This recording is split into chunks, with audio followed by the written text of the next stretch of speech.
আপনি যখন একটা কাজ প্রথমবার শুরু করবেন বা নতুন করবেন তখন কিন্তু ওই কাজটা থেকে আপনি অনেক কিছু শিখতে পারবেন। ঠিক তেমনি এই কেকটা ডেকোরেশন করতে গিয়ে কিন্তু আমি অনেক কিছু শিখেছি। এটা ছিল একটা ডোরেমন থিম কেক।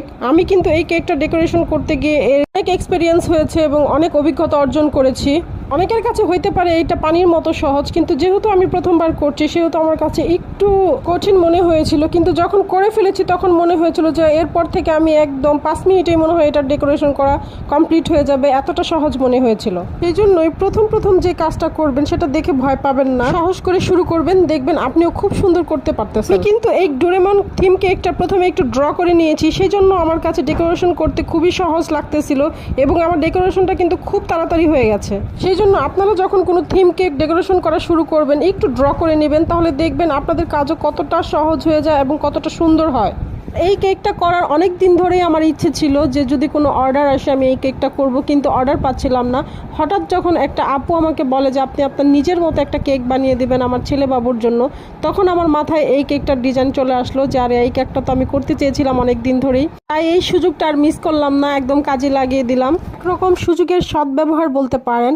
আর এই কেকটার পিছনে কিন্তু খুবই ইন্টারেস্টিং একটা ঘটনা আছে, সেটা হচ্ছে এই কেকটা যখন আমি বানাচ্ছিলাম আমার মেয়ে দেখে বলতেছে আম্মু সেম টু সেম আমাকে একটা কেক বানিয়ে দিবা। তারপর কি আর করা, আমাকে আবার আরেকটা এরকম সেম টু সেম কেক বানাইতে হইলো। আমারও কষ্ট হয়নি, ভালো লাগতেছিল, কারণ যেহেতু প্রথমবার একটা করেছি বা একবার করে ফেলেছি, তখন সেকেন্ড টাইম করতে আমার খুবই সহজ লেগেছিল। এইসব কেক কিন্তু বাচ্চারা খুবই পছন্দ করে। যে কোনো বাচ্চাই এইসব কেক দেখলে আসলে খুবই আনন্দিত হয়, খুবই খুশি হয়। ছেলে হোক মেয়ে হোক সবাই কিন্তু এরকম কেক অনেক বেশি পছন্দ করে। কিন্তু এই প্রত্যেকটা বর্ডার চকলেট গানাশ দিয়েই দিচ্ছি। আর এই চকলেট গানাশটা আমি 50% চকলেট আর 50% ক্রিম দিয়ে, হুইপ ক্রিম দিয়ে করে নিয়েছি। তারপর আমি এখানে যে বর্ডারগুলো দিচ্ছি, এটা ছিল খুবই ছোট্ট একটা স্টার নজেল। এই নজেলটার কোনো নাম্বার নেই, এটা ছিল সেট নজেলের মধ্যে যে কোনো একটা নজেল হবে। এটা হচ্ছে স্টার নজেল, সেই স্টার নজেলটা দিয়েই আমি দিচ্ছি। আর এই স্টার নজেলটা দিয়ে স্টার দিলে কিন্তু খুবই সুন্দর লাগে, একদম কেকের উপর ফুটে ওঠে। এই স্টার নজেলটা দিয়ে কিন্তু যেই কোনো কেকের মধ্যে বর্ডার দিলেও বর্ডারগুলো খুবই সুন্দর হয়। যে কোনোভাবে এই স্টার দিয়ে কেক ডেকোরেশন করলে খুবই সুন্দর লাগে, সেটা বর্ডারই হোক বা উপরে হোক, প্রিন্সেস ড্রেসই হোক, যে কোনো কিছু দিলেই কিন্তু মাশাআল্লাহ খুবই সুন্দর ফুটে ওঠে। আসলে বেসিক কয়েকটা নজেল আছে যেগুলো প্রত্যেক বেকারিরই অনেক বেশি ইম্পর্টেন্ট এবং খুবই প্রয়োজন।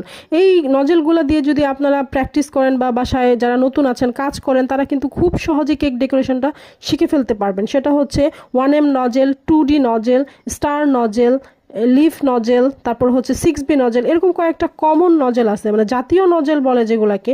সেগুলো দিয়ে যদি নতুনরা কাজ শুরু করেন বা কেকের উপর ডিজাইন করেন, আপনার